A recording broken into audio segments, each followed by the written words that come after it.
Assalamualaikum warahmatullahi wabarakatuh. Selamat pagi menjelang siang Kanca Purbasora di menemani Anda.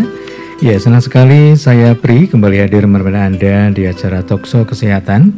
Untuk edisi kali ini tepatnya di hari Rabu, hari yang ke-18 ya di bulan Juni tahun 2025. Dan seperti biasa di minggu yang ketiga kami Purbasora FM dalam hal ini di Subkominfo bekerjasama dengan Rumah Sakit Umum Daerah K.H. Mustofa atau yang kita kenal dengan RSUD K.H. Mustofa atau juga bisa disebut dengan RSKHZ ya. Dan pada kesempatan kali ini telah hadir di studio kami. Yang pertama saya ucapkan selamat datang dulu untuk Ibu Zaskia ya. Ibu Zaskia sama Pak Firman ya dari RSUD K.H. dan untuk narasumbernya yakni ada dua bidan, ibu bidan yang cantik-cantik ini yang tentu saja tidak usah diragukan lagi kepiawaian atau juga pekerjaan seorang bidan itu seperti apa, kita semuanya sudah mengetahuinya ya. Yang pertama adalah Ibu Bidan Wulan Anggreni, Sarjana Terapan Kebidanan ya. Oke, selamat datang Bu ya. Oke. Iya. Oke, bentar. Dan yang berikutnya, yang kedua adalah Ibu Bidan Sri Ratna Juwita, Sarjana Kebidanan. Selamat datang Bu. Iya, terima kasih kehadirannya di studio kami di Radio Purbasora. Dan ini mungkin merupakan yang pertama kalinya ya. Betul. Iya, dikirim sama Ibu Zakia ke sini. Iya. Mudah-mudahan nanti sering ya. Biar bisa bersilaturahmi.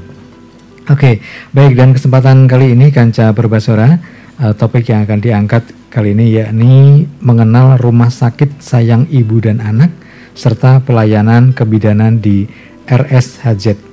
Seperti tadi yang saya sampaikan, RSHZ ini adalah kependekan atau juga singkatan dari Rumah Sakit Umum Daerah K.H. Mustofa, ya disingkat dengan RSHZ ya, untuk memudahkan masyarakat dan juga kita semuanya dalam penyebutan RSUD K.H. Mustofa. Ya, oke. Dan terlebih dahulu pepatah mengatakan Bu ya, tak kenal maka tak sayang. Siapa sih Ibu Bidan Wulan teh yang baik hati, nggak sombong. Pernah dulu ada narasumber bidan, seorang bidan ada yang bertanya, kalau di radio kok ramah gitu katanya. Tapi pas saya meriksain, nah saya kok judes gitu ya. Nah, nanti dibahas juga nih sama Ibu Wulan ya. Silakan Bu Wulan, perkenalkan dulu. Iya, baik Pak, selamat pagi. Terima kasih sebelumnya ya sudah memberi kesempatan saya untuk berada di Purbasora ini. Perkenalkan, mungkin nama saya Wulan Anggreni. Untuk saat ini saya bekerja di RSHZ Mustofa, tepatnya mungkin di klinik kebidanan. Klinik kebidanan ya. Bentar, maaf, Ibu ini sebagai kepala ruangan. Iya. Oh iya, kepala ruangan. Iya. Ya mungkin ada bocoran apa sih tupoksi atau juga kerja pokoknya sebagai kepala ruangan ini seperti apa? Untuk kepala ruangan itu sendiri mungkin lebih ke manajerial ya Pak. Iya. Tapi mungkin tidak menutup kemungkinan ya untuk pelayanan kan kita dituntut bisa juga gitu kan. Iya, harus ya. Harus, karena gitu, profesinya kan? seorang Betul, bidan ya. Iya. Walaupun jabatannya kepala ruangan. Betul, ya. Seperti itu. Iya. Jadi mengetahui ya, apalagi berangkat dari bidan sehari-hari baik di lingkungan rumah atau juga di tempat kerja, tentu sudah tidak asing lagi nih ya, keluh kesah atau juga suka duka rekan-rekannya gitu ya. Iya. Oke, terus kalau biasanya ada yang penasaran asalnya dari mana sih aslinya gitu? Kalau asli saya dari Kota Tasikmalaya, Mangkubumi. Ya. Oh, Mangkubumi, iya. Baik, dan langsung yang kedua. Karena pertanyaan saya mungkin udah terjawab. Terjawab artinya pasti tahu ya. Udah kenal ya Pak ya? Iya, sering lihat, sering ini. Ibu Sri, silakan Ibu Sri. Selamat pagi, Kanca Purbasora. Pada pagi hari ini saya memperkenalkan diri.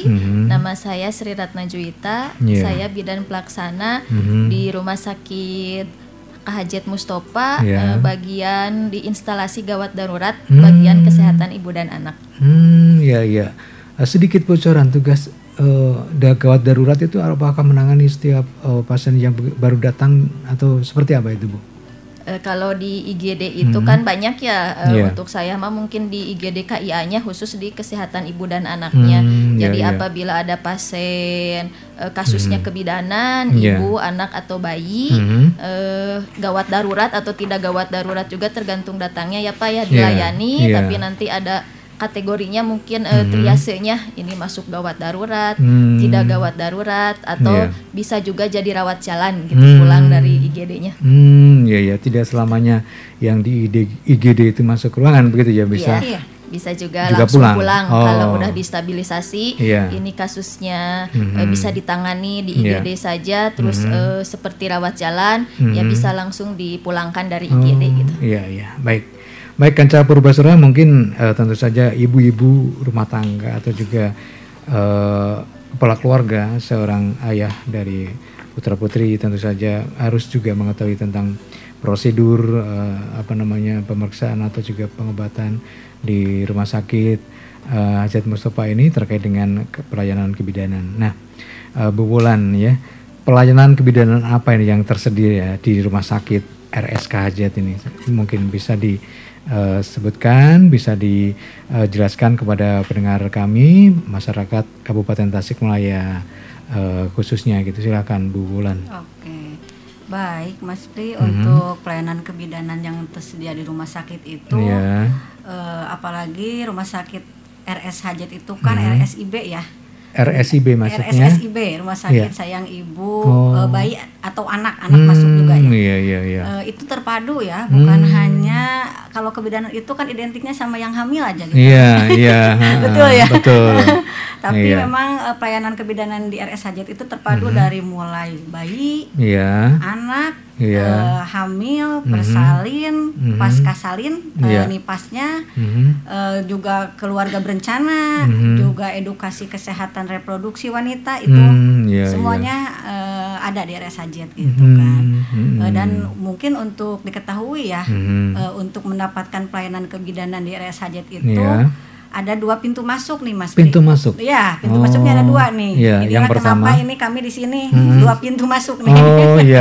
Yang satunya kalau rujukannya memang tidak gawat darurat, tapi memang memerlukan penanganan lebih lanjut, rawat jalannya bisa masuk ke klinik kebidanan, klinik OGIN, rawat jalan itu ya. Nanti bisa bertemu dokter, bisa USG dan sebagainya.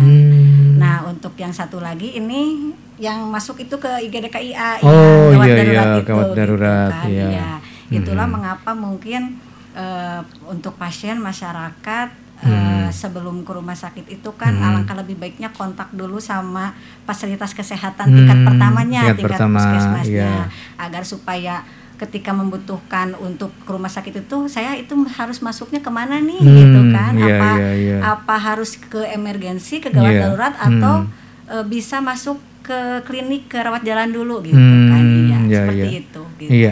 Walaupun langsung ke klinik tapi harus tetap membawa surat rujukan dari paskes pertama tadi. Bisa iya, bisa tidak gitu ya. Tapi memang kalau misalnya nanti ketika ketidaktahuan pasien misalnya masuk nih ke klinik, tapi ternyata memang diperlukan ini emergensi nih, gawat darurat, nanti kita arahkan. Iya. Kalau misalnya dengan BPJS, oke lah gitu dari puskesmas. Sementara ini yang bukan anggota atau juga peserta BPJS, Masnya bisa langsung ke klinik itu. Bisa, tentu bisa. Gitu. Ya, baik. Kemudian itu yang pertama. Mungkin Ibu Sri bisa menjelaskan pintu yang kedua melalui gawat darurat. Kalau yang melalui gawat darurat itu tidak terbatas waktu, jadi 24 jam kapanpun, gitu ya, kapanpun. Kalau klinik kan ada batas waktu mungkin dokter. Kalau di klinik di instalasi gawat darurat, jadi kita melayani 24 jam gitu. Jadi bisa pagi, siang atau sore gitu, selalu standby gitu. Dokter jaga ada, perawat, bidan gitu. tergantung gimana kasusnya, nanti kita tangani gitu. Pasien datang, nanti ada yang memerlukan rawat inap, berarti diarahkan ke rawat inap. Kalau misalkan pasiennya stabil, bisa langsung pulang. Kalau emergensi memerlukan tindakan operasi, kita siapkan juga dari ruang instalasi gawat darurat gitu untuk masuk ke ruang OK-nya gitu. Iya. Oke, Bu Sri berarti sering juga tugas malam ya? Ada sih. Iya. Pergantian pagi, sore, dan malam gitu. Itu makanya saya juga sering salut kalau melihat ya tugas seorang bidan, pokoknya tenaga medis yang tidak mengenal waktu, yang seharusnya ada di rumah ya melayani suami dan juga mengurus anak-anak, tapi tugas lain, tugas mulia dikerjakan di tempat tugas. Nah itu yang membuat saya salut gitu ya. Gitu.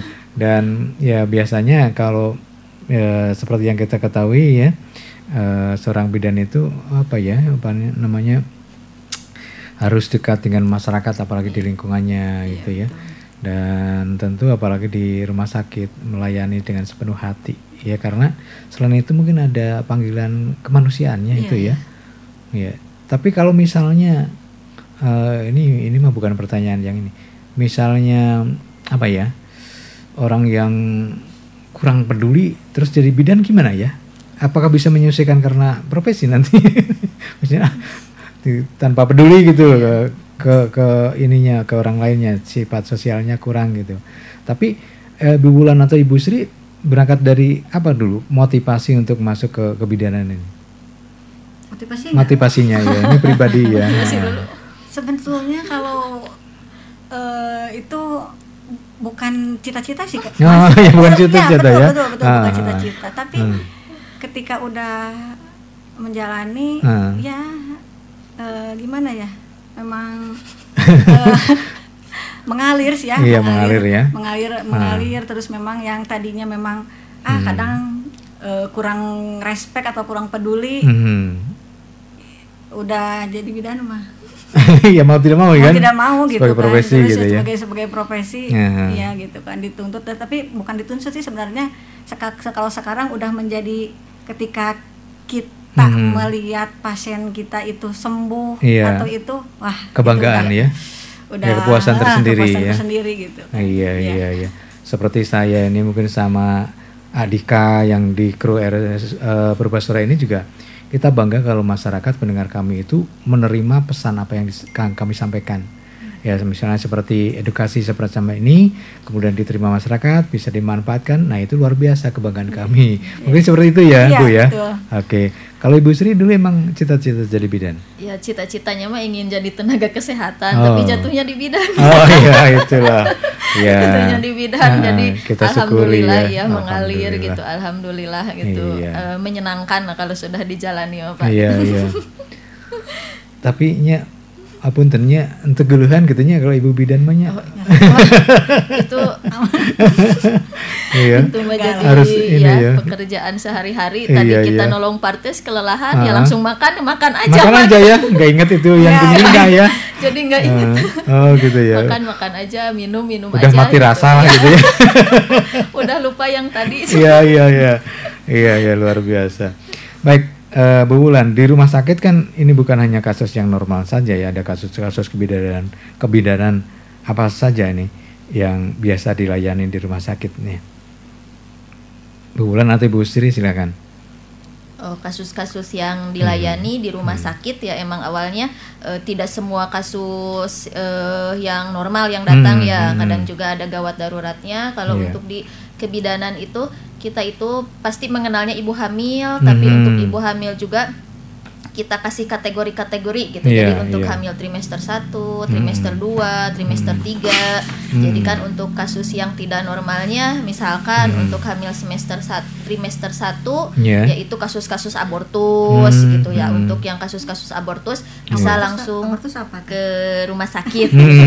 Abortus itu kan nanti banyak sekali jenis-jenisnya. Jadi nanti ditegakkan di rumah sakit. Ini ada abortus yang bisa dipertahankan lagi kehamilannya.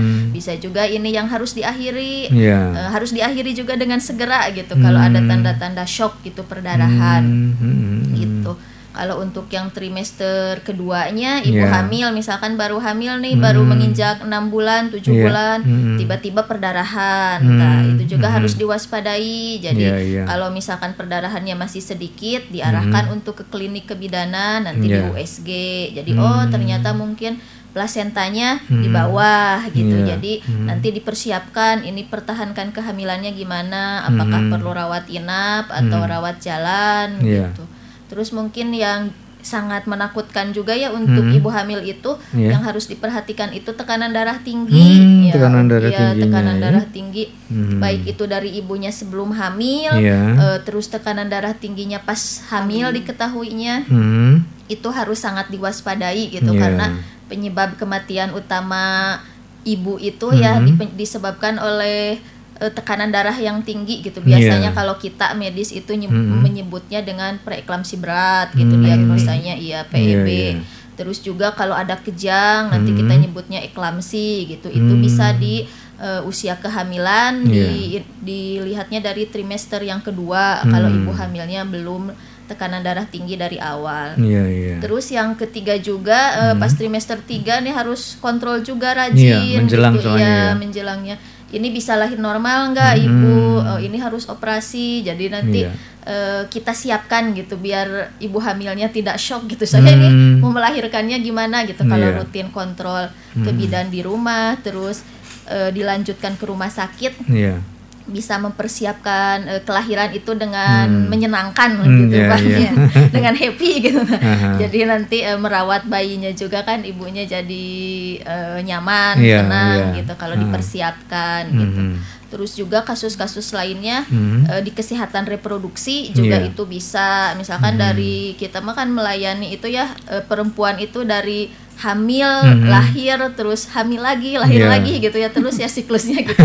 Nah, termasuk di remajanya juga kan, kadang ada yang menstruasi, ini lama gitu ya, darahnya keluar. Terus kan kalau yang tidak tahu mah dibiarkan anak itu sehingga mengganggu belajar gitu, sampai anemia. Anemia gitu.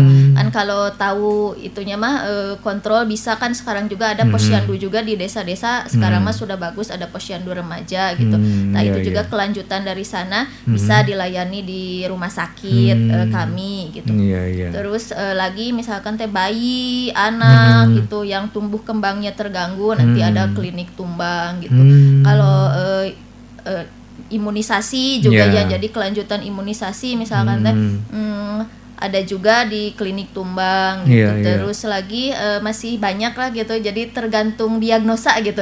Nanti dari rujukan dari tingkat satunya ke kitanya nanti insya Allah gitu, karena kita sudah lengkap ya alhamdulillah gitu dokter spesialisnya gitu, jadi yang mendukung untuk kesehatan ibu dan bayi gitu. Oke. Baik, terima kasih Ibu Sri. Kemudian yang berikutnya ini Ibu Wulan ya. Nah, kalau di rumah sakit itu banyak yang dilakukan tindakan persalinan normal dan ada persalinan sesar. Ya. Itu paling banyak indikasi medis apa ini yang menyebabkan pasien harus di sesar itu, Bu Wulan? Baik. Untuk kasus yang indikasi medis persalinan sesar itu banyak ya, Mas ya? Sebenarnya kalau berbicara kebidanan itu panjang kali lebar kayak tadi kan betul. Bidan Sri Juyita juga panjang kali lebar gitu cuman kalau untuk yang banyak dilakukan tindakan seksio sesaria di rumah sakit itu tentunya kasus-kasus dengan indikasi medis yang gagal induksi.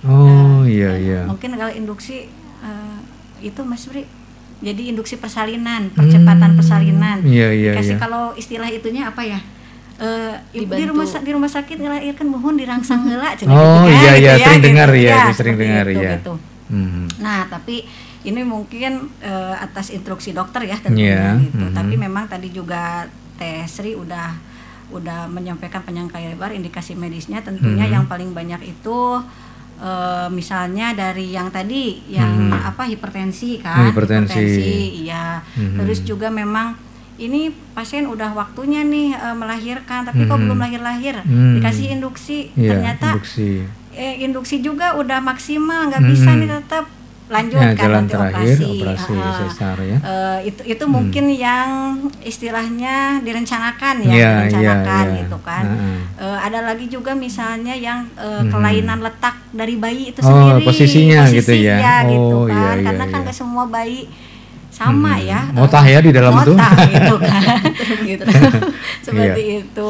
Terus mungkin ada lagi nih yang emergensi itu yang kasusnya hamilnya udah cukup bulan, perdarahan itu biasanya dari kelainan letak plasenta itu, itu kan itu udah nggak bisa yang namanya dilama-lamain gitu kan, harus seperti cepatnya itu, ditindak ya. indikasi medis seperti itu. Terus apalagi ya?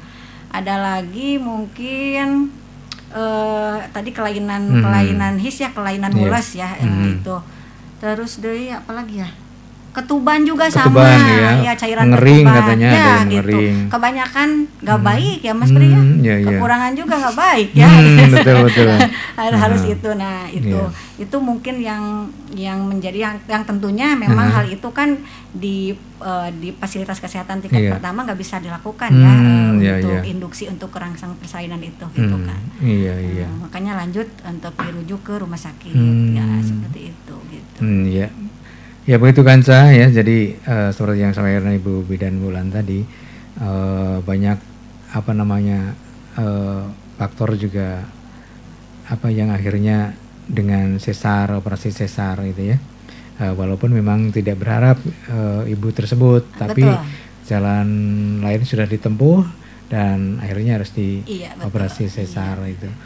Kemudian Bu, tadi kalau ini hal-hal seperti itu ya, belum menyangkut masalah usia. Nah, apakah ada faktor karena usia sehingga ibu tersebut harus disesar, Bu? Untuk usia sangat menentukan, sangat menentukan. Kita kan tadi seperti dijelaskan tadi ya, usia ibu hamil itu kan ada usia matangnya gitu, jadi jangan terlalu muda juga, jangan terlalu tua juga gitu. Jadi yang bagusnya itu usia antara hamil itu di 20 sampai 35.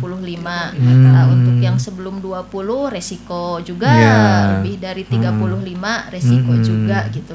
Jadi usia itu pasti selalu kita tanyakan gitu, hal yang pertama gitu. Betul. Ya, tanggal lahir ibu kapan gitu, pasti gitu. Yang pertama itu pasti itu yang pertama ditanyakan. Jadi kan kita mindsetnya kalau ini terlalu muda, jadi kan kita lihat juga ini terlalu muda, terus masih kecil gitu kan, ini mungkin gak normal gitu. Kalau tidak mungkin ya pasti kita persiapkan untuk operasi gitu. Itu juga berdasarkan hasil kita pemeriksaan, terus kita konsulkan ke dokter spesialisnya.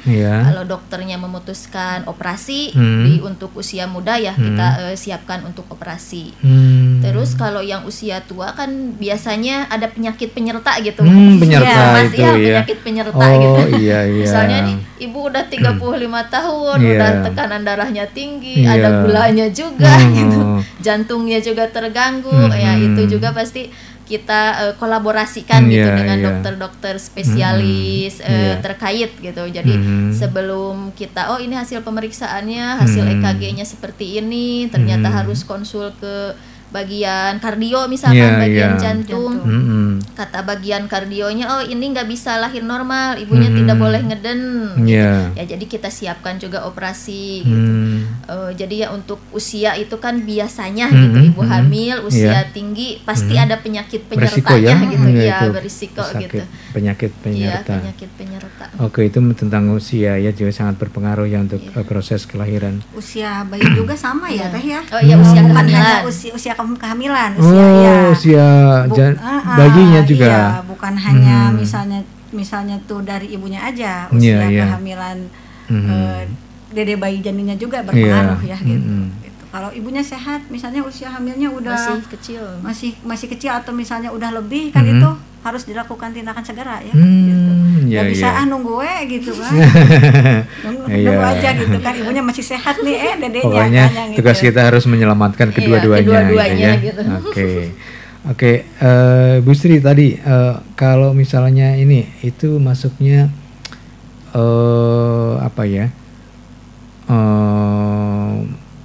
mitos atau fakta. Kalau imbitnya kecil katanya, wah ini harus dioperasi. Itu mitos atau fakta itu sih? itu mitos kalau gitu ya. Tapi ada juga kita pemeriksaan lanjutan gitu, misalkan hasil pemeriksaannya oh ininya kepalanya nggak turun-turun nih bayinya gitu, terus kita lihat lagi oh ibunya kecil gitu tapi bayi di dalamnya gede gitu ya, jadi kita juga itu pasti persiapkan gitu untuk tindakan selanjutnya gitu. Kalau ibunya persalinannya tidak bisa dilakukan secara normal ya berujung dengan operasi mungkin gitu. Terus kan untuk melihat panggul itu kan itu sebenarnya dari luar ya Teh ya. Dari luar dari ya. luar kan belum kan. Kalau mengukur panggul yang aslinya itu ada alatnya Mas, jadi belum tentu yang maaf ya misalnya bokongnya kecil ketika itu kan kalau pengukur panggul itu kan bukan itu tapi ke tulang gitu. Bisa aja tulangnya memang bagus gitu kan karena memang ada tipe-tipe tulang buat persalinan gitu. Oke. Iya, kemudian ini Bu Wulan, nah bagaimana persiapan sebelum pelaksanaan sesar untuk si ibu? Persiapannya. Untuk persiapan sesar itu yang paling pertama dan utama itu meminta persetujuan dulu ya. Persetujuan. Ketika dokter misalnya memberi instruksi untuk ini harus dilahirkan secara operasi sesar. Tentunya kita memberikan dulu persetujuan kepada ibu dan keluarga karena tidak sedikit ya Mas ya yang memang kadang keluarganya menolak ini coba dulu lah lahir normal gitu kan gitu harus meminta persetujuan. Nah di mana di persetujuan itu kan kita memaparkan apakah itu baik dari manfaat baik dari dampak buruknya gimana gitu kan apalagi kalau ketika kita memberi persetujuan itu harus pasien itu harus tahu sampai hal terburuk istilahnya kan. Ya kan namanya operasi ya Mas ya, dibius, tidak sadarkan, kita kan nggak tahu ya, kita cuman berusaha gitu kan. Nah, pasien itu harus tahu seperti itu sampai detail itu harus tahu gitu. Dan kalau menyetujui nanti kita lanjut ke persiapan selanjutnya gitu kan. Adapun misalnya kalau pasien menolak ya memang ada persetujuan juga untuk penandatanganan gitu kan gitu karena kita selalu berkolaborasi kepada Paskes 1 apabila seorang pasien istilahnya menolak instruksi dokter karena kan beban tanggung jawab kita ya Mas kita operin lah istilahnya ini pasien udah diinstruksi harus operasi tapi belum bersedia entahlah itu dilakukan pemantauan karena mau gimana juga kan kalau dipaksa nggak bisa ya Mas ya gitu harus persetujuan gitu kan. Nah itu mungkin yang pertama. Untuk selanjutnya mungkin seperti yang operasi pada umumnya sih ya Mas ya ada istilahnya pasien disuruh untuk puasa terlebih dahulu untuk menjaga kebersihan tentunya kan karena memang mau operasi itu kan apa sih terlentang ya ada yang pasien itu nggak buru-buru untuk personal hygiene untuk membersihkan diri jadi dari awal tuh harus prepare gitu harus bersih gitu kan apalagi kalau operasi sesar itu kan letaknya di perut bawah ya maaf ya ini mungkin untuk bulu kemaluannya harus rapi harus bersih gitu kan kita suka itu ya kalau ada pasien pas datang bersih ya udah bersih suka itu mah pasien datang gitu udah wah ini udah siap nih gitu kan kita kayak paling kita cuman istilahnya cleaning ya gitu dibersihkan kembali gitu kan. Terus selanjutnya mungkin nanti pemeriksaan lab. Nah, dari lab ini kita untuk konsul ke dokter anestesi atau dokter biusnya apakah ini pasien layak untuk operasi. Kemudian juga nanti ada pemberian antibiotik, ada juga misalnya kita yang harus itu persiapan ruangan, Mas. Persiapan ruangan setelahnya kan gitu. Jangan sampai udah operasi enggak ada ruangan gitu kan. Ke IGD lagi waduh. gitu kan persiapan itu yang paling pasti mungkin kita sebagai bidan itu diharuskan untuk memberikan dukungan emosional ya gitu. Selalu memberikan dukungan gitu kan. Mungkin seperti itu. Oke Bu Sri ya. Baik, kita rehat sejenak, ada sebuah lagu untuk kita semuanya, untuk Kanca Purbasora juga, dan kami mengundang Kanca Purbasora yang ingin bertanya, punya undang-undang tentang kebidanan ini. Anda bisa pergunakan WA di 0853 244 nolnya 3 kali 70 ini sudah ada yang masuk, tapi nanti akan saya bacakan, saya sampaikan pada narasumber kami setelah lagu yang berikut ini. Tetap di 105,7 Pas FM Radio Purbasora Kabupaten Tasikmalaya di Talkshow Kesehatan bersama RSKZ. Kanca masih bersama 105,7 Pas FM Radio Purbasora yang dipancarsiarkan dari Komplek Perkantoran Pemda Bojongkoneng, Singaparna. Dan masih bersama saya Pri, juga kedua narasumber kami, ya, kedua bidan, ya. Yang pertama adalah Ibu Bidan Wulan Anggreni STR Kep, kemudian juga Ibu Bidan Sri Ratna Juwita SKep, ya, atau Sarjana Kebidanan. Ibu Sri ini adalah Ibu Sri ini adalah bidan pelaksana di RSSB RSUD Khasiat Mustafa, dan untuk Ibu Bidan Wulan Anggreni ini kepala ruangan, dan keduanya tadi sudah menyampaikan berbagai hal terkait dengan kebidanan. Dan saya juga mengundang kepada Kanca Purbasora silakan untuk bertanya, dan saat ini sudah ada yang masuk pertanyaan Ibu Wulan, Ibu Sri, ya. Ini kita buka. Assalamualaikum. Waalaikumsalam. Halo Mas Pri dan narasumber. Saya Mimih dari Singaparna mau bertanya, kalau trimester itu apa? Terima kasih. Oh, iya. Mungkin tadi dijelaskan kurang jelas, mungkin silakan dok. Bidan Sri, ya, Ibu Bidan Sri atau Ibu Wulan, silakan. Jadi kan hamil itu usia kehamilan itu 9 bulan ya kalau bahasa itunya, menjadi dibagi ke dalam 3 waktu gitu. 3 waktu. Ya, trimester gitu. Oh, jadi trimester ya. Trimester 1, trimester 2, trimester 3. Nah, untuk trimester 1-nya usia kehamilan 1 sampai 3 bulan. Trimester keduanya 3 sampai 6 bulan, terus trimester ketiganya 6 sampai 9 bulan gitu. Jadi klasifikasi nanti diagnosa juga nanti dilihatnya dari sana gitu.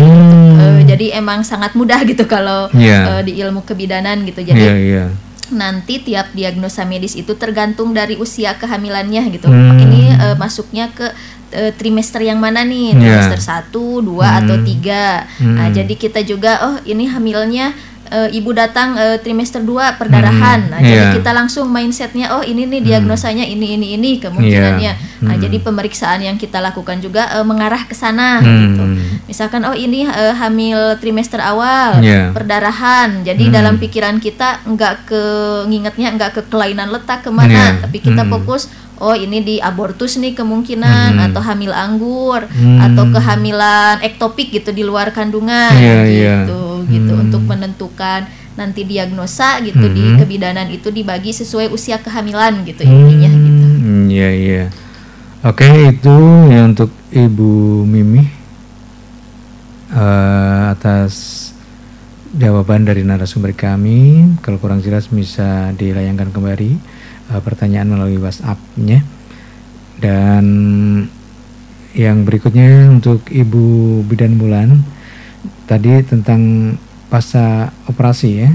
Nah, ini apa yang biasanya kan ada dilarang, tidak boleh ya. Pasien itu harus bagaimana untuk pasca operasi sesar gitu, Bu Wulan? Mungkin gini ya, untuk sehabis operasi sesar itu kalau masalah ini ngobrol yang boleh yang nggak boleh kita bahas dua tahap ya Mas. Yang boleh, satu tahapan ketika di rumah sakit. Ketika di rumah sakit kan tentunya dalam pemantauan kami mungkinnya sebagai bidan dan tentunya itu dari advis dokter. Karena yang bertanggung jawab kepada ibu itu bukan hanya dari dokter kandungan Mas, tapi dari juga dokter anestesi atau dari dokter biusnya. Nah, di mana di sana itu ada instruksi misalnya untuk pasien, karena tiap pasien itu beda-beda Mas Pri. Jadi misalnya bisa aja ini pasien yang si A itu udah bisa udah bisa gerak, dalam waktu berapa jam, tapi untuk pasien B beda gitu kan, seperti itu. Jadi mungkin kalau untuk di rumah sakit tetap sesuai instruksi yang diberikan. Nah kalau udah di rumah nih, mungkin saya sedikit ini menjadi ajang saya untuk edukasi juga ya. Iya, betul. Karena gini Mas, di masyarakat itu saya kadang ketika pasien kontrol itu sedikit kasihan ya. Pas pulang itu luka operasinya bagus tuh. Tapi pas nyampe rumah sakit kan kita ada evaluasi ya untuk lukanya gitu. Meskipun keadaan umum si ibunya emang udah bagus. Pas ke rumah sakit kok tiba-tiba lukanya itu agak ada basah gitu kan, karena kita ketika pulang kita selalu kasih tulisan, kasih note apa yang mesti dilakukan gitu kan.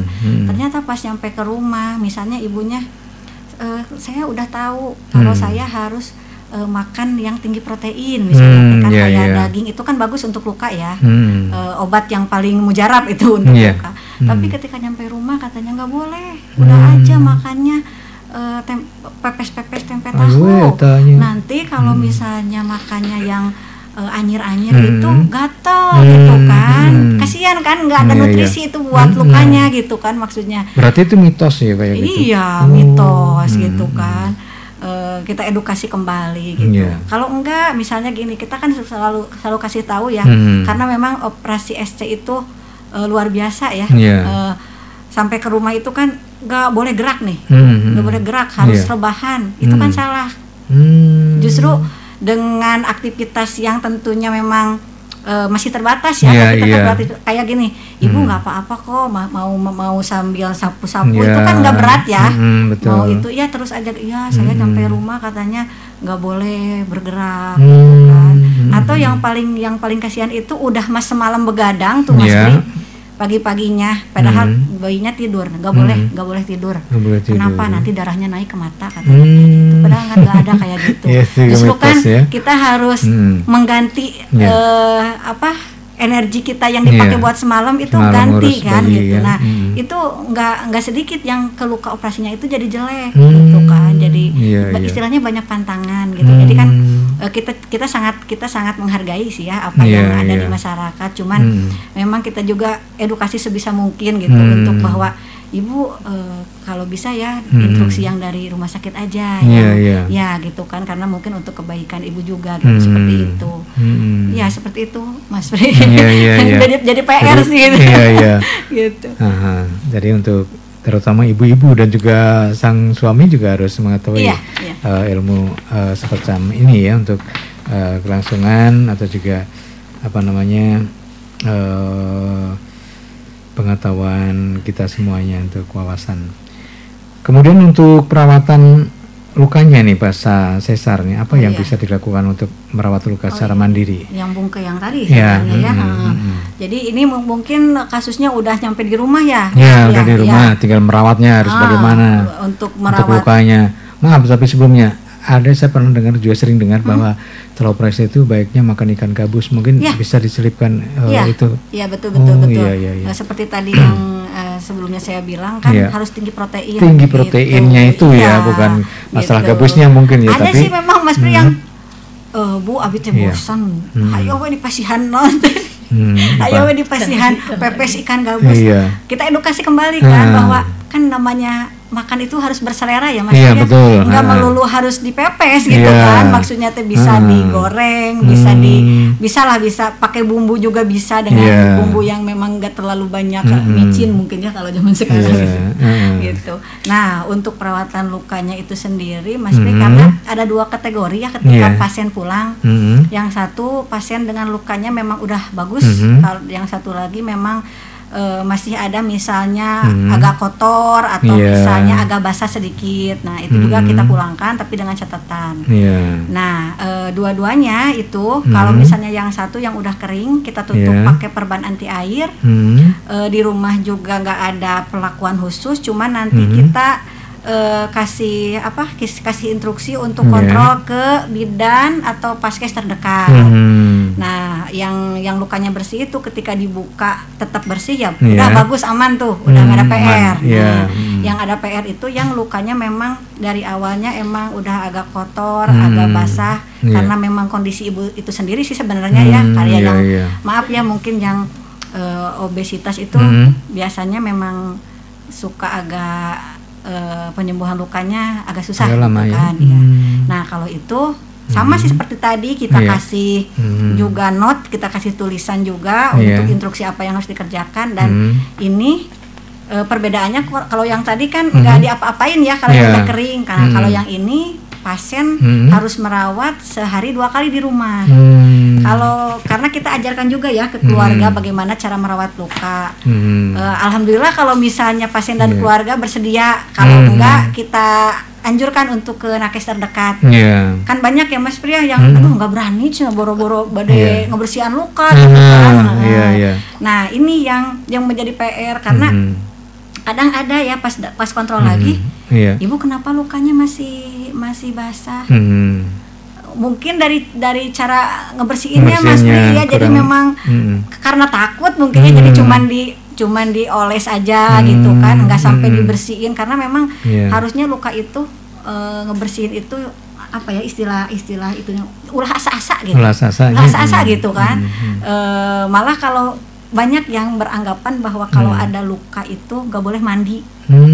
Justru salah itu. Mandi seperti biasa mandi, mandi udah mandi kita keringin baru perawatan luka gitu kan. Seperti itu gitu. Jadi memang ada 2 kategori luka sih kalau pasien pulang, ada yang udah bersih, masih bersih juga masih ada PR buat nanti kontrol apakah lanjut bersih atau enggak. Yang satu lagi kurang bagus mungkinnya kayak yang tadi basah gitu kan. Yang itu yang jadi PR harus dilakukan perawatan dan nanti kita evaluasi dilihat gitu apakah bagus atau enggak. Baik, Kanca itu penjelasan Ibu Bidan Wulan terkait dengan pasca operasi sesar ya. Harus bagaimana kita tadi juga dengarkan ada banyak mitos-mitosnya gitu ya. Kita hilangkan saja mitos-mitos seperti itu, tapi tetap kita mempelajari atau juga melaksanakan arahan dari tenaga medis. Yang berikutnya mengenai pelayanan apa saja nih yang diberikan oleh program rumah sakit Sayang Ibu dan Anak ini? Programnya pelayanannya apa nih? Karena kan programnya rumah sakit Sayang Ibu, Ibu Sri. Iya. Untuk programnya yang ada di rumah sakit KHZ Mustopa yaitu kita alhamdulillah ya kategorinya sudah masuk ke rumah sakit Sayang Ibu Sayang Bayi gitu. Jadi intinya RSSIB itu dari sarana dulu gitu. Yang pertama dulu dari sarana dulu. Jadi dari sarana yang kita siapkan itu dari mulai IGD-nya, terus ada rawat inap, terus sampai ke ruangan yang kritikal gitu, yang untuk yang emergensi, post emergensinya untuk kayak ICU, NICU, itu kan syarat RSSIB juga harus memiliki itu dulu. Terus dari tenaga medisnya, alhamdulillah kita juga sudah ada dokter spesialis, bidan-bidan, labnya gitu. Jadi kalau kita sudah punya sarana itu, berarti rumah sakit kita bisa dikategorikan memiliki rumah sakit fasilitas RSSIB. Terus pelayanan yang dapat kita berikan juga dari mulai ibu hamil gitu, dari mulai ibu hamil yang normal biasa-biasa saja, terus ke nanti ada komplikasi, ada emergensi, langsung bisa kita layani 24 jam gitu. Secara komprehensif gitu, artinya secara komprehensif ya, menyeluruh gitu.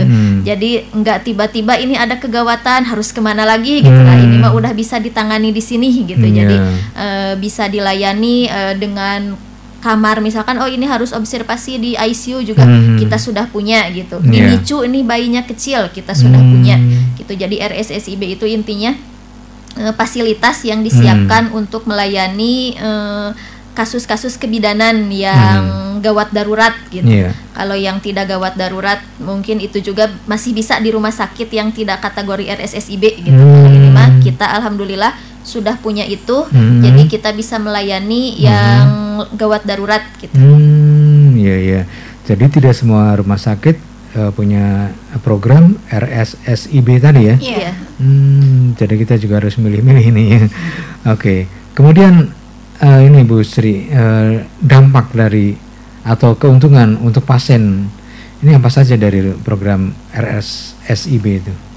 Untuk dampaknya untuk dampak yang kita berikan ke pasien, berarti kan pasien nih sudah mau melahirkan, ya intinya kan hamil itu harapannya mempunyai anak gitu ya Pak ya. Ini dampak yang sangat signifikan itu dapat dirasakan pasien, yaitu bisa ditangani dengan segera dan sesuai dengan tupoksinya gitu. Jadi misalkan ibu hamil ini dengan gawat darurat, dengan kondisi hamil besar, kejang gitu, langsung masuk ke kita persiapkan konsul dokter. Jadi dampaknya ibu dan bayi insya Allah gitu dapat terselamatkan dengan baik gitu, tujuan akhirnya gitu.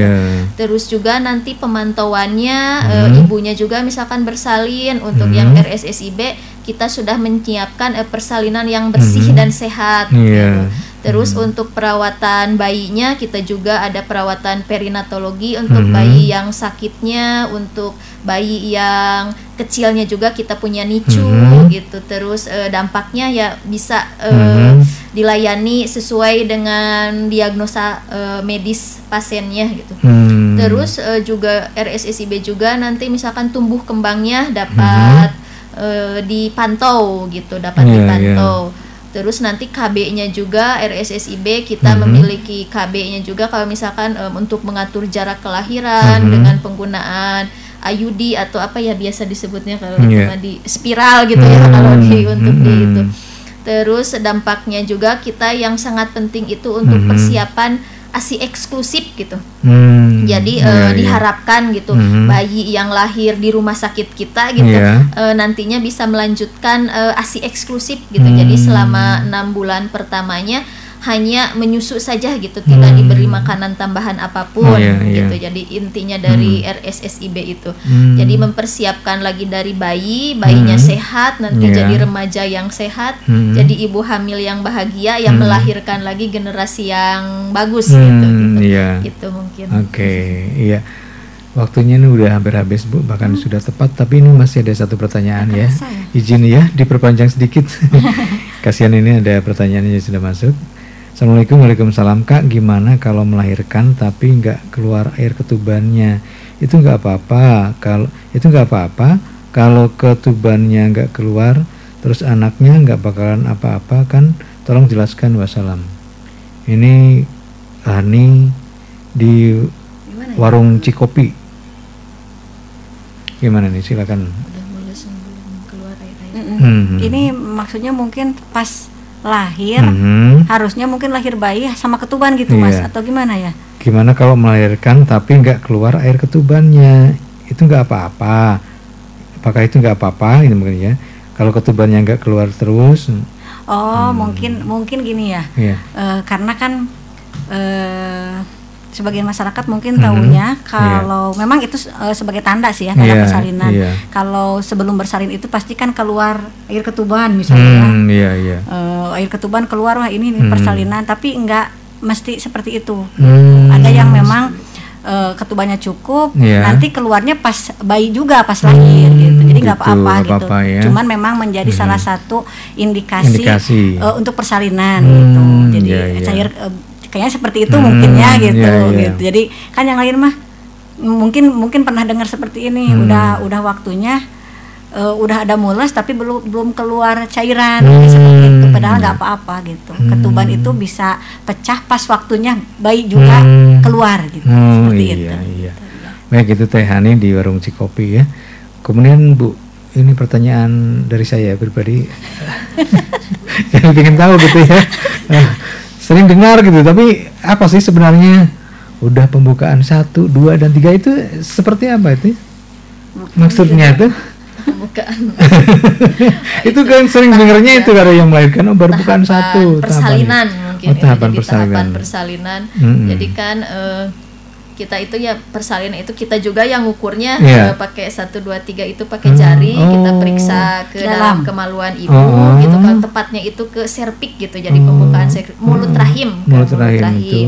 Ya, jadi kan tahapannya kalau kita periksa ini baru pembukaan 2 gitu. Emang artinya dari 2 jari. Jadi 2 senti gitu. Oh, 2 senti. Oh, kirain 2 jari. Iya, 2 senti. 2 senti ya. 2 senti, 3 senti sampai 10 cm gitu. Untuk itu nantinya mengkroningkan kepala bayi. Sama seperti halnya operasi sesar juga kan enggak gede banget, pasti kurang lebihnya 10 cm gitu.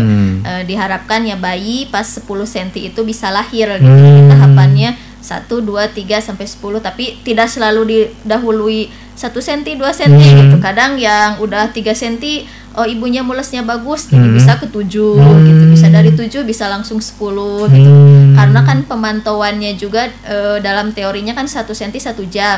Tapi kita periksa tidak setiap 1 jam. Kita evaluasinya tiap 4 jam gitu. Semua kondisi itu pembukaannya 4 jam. Beda lagi dengan denyut jantung bayi. Kalau denyut jantung bayi kita periksa itu tiap 30 menit gitu. Kalau udah masuk ke pembukaan 4 gitu. Jadi kan ibunya mules dengan kuat, jadi pemantauan denyut jantung janin juga dipantau. Nantinya terlalu cepat bahaya, terlalu rendah juga bahaya gitu.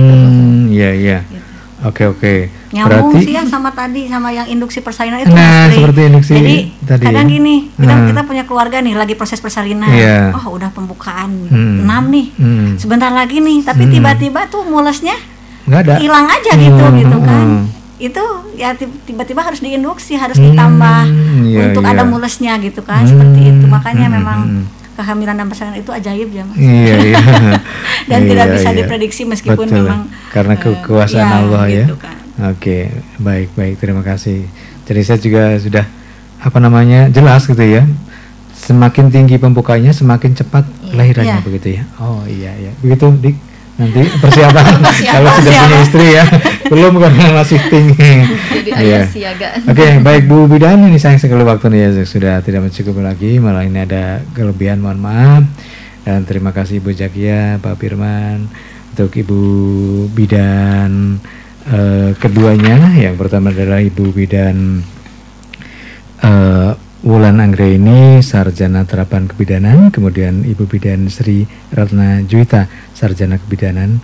Beliau keduanya dari RSUD K.H. Mustafa. Mudah-mudahan bermanfaat. Dan closing statementnya 2 kata aja ya, masing-masing 2 kata karena waktunya. Iya, karena waktunya udah ini ya. Apa ya?